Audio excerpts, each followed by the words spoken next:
Upgrades in Garden Warfare 2 are one of the main incentives that people play to level up their characters. After all, why not put in the time and effort in order to make your character much more powerful? Upgrades such as damage, reload, overheat can truly make characters become exceptionally powerful, or just make them slightly more convenient to use. Whatever works. Most people usually stick with the later upgrades, since most of the early upgrades you unlock are not particularly useful outside of one or two characters. And then there's the health upgrade, commonly the last upgrade that every character unlocks at the end. Some have argued that this upgrade is worthless and should never be quit ever, whilst others believe it is almost mandatory. Today, let us analyze these queries and see which side holds the most weight. Let's get started.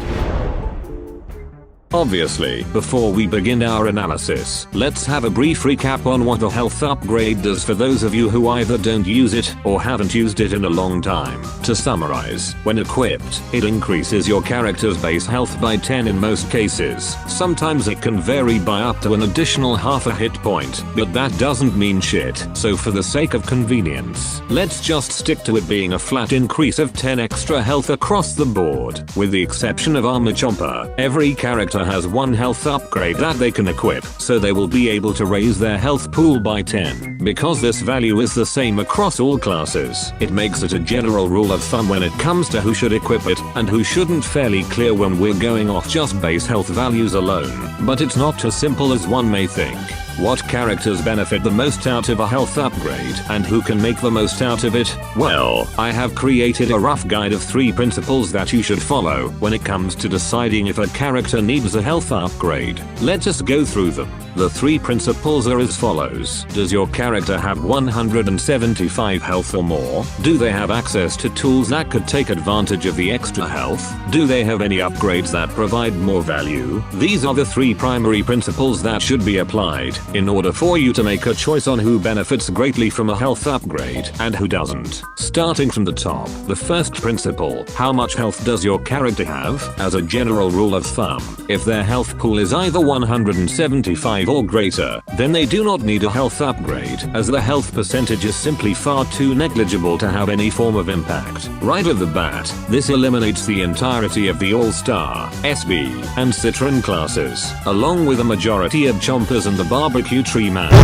due to their high natural health pool. Some would argue that this should apply to 150 health characters, but this will be handled by our last principle, which we will get into later. Do they have access to tools that could benefit from the extra health? Basically, do they have access to either some form of self-healing or defensibility? Pretty much self-explanatory. And the shortest principle, this barely changes the count, only eliminating a few Chompers and some other classes. Again, there is a noticeable inconsistency where some would think Horns should fall under this rule, but this is where the last principle comes into play that fixes that. Do they have any upgrades that provide more value? This principle alone wipes out a lot of candidates that become valuable targets to have health upgrades equipped on them, primarily because 10 extra health for them is not as valuable as either a reload, ammo, or damage upgrade, or something else entirely. This wipes out a lot of characters in one go, leaving our final total to be 51 characters in total that benefit from a health upgrade. Most of the candidates in here make a lot of sense, though there are some that need further explanation. Rock P qualifies for the health upgrade, as although he has 150 health to begin with, he has a defense ability and does not need his reload upgrade with how fast his base reload is by default, so he benefits from the extra health.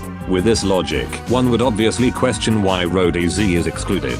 Well, this is because for his optimal loadout, you need both the damage upgrades and the overheat upgrade, so there is no room for him to equip the health upgrade. Camo Cactus, Mob Cob, Popscorn, and Flame Face all also qualify. This is primarily because for these 4, as well as many others, they only have 2 upgrades that offer a high amount of value, usually being damage and reload. Either ammo is not needed because because their clip size is too high, or they do not have an ammo upgrade, and everything else they have to offer is just complete utter shit. For every other character that qualifies, they either follow one of the two mentioned statements, or they're an imp or vampire flower, in which case their health pool is just that fucking low that the health upgrade is mandatory. Since literally it helps them out so much, why would you honestly not use it? Obviously, this is only what I think in terms of who should and shouldn't use a health upgrade, so you are free to alter this list as you see fit if it does not align with your expectations. Thanks for watching, and don't forget to subscribe for more shit like this. Have fun.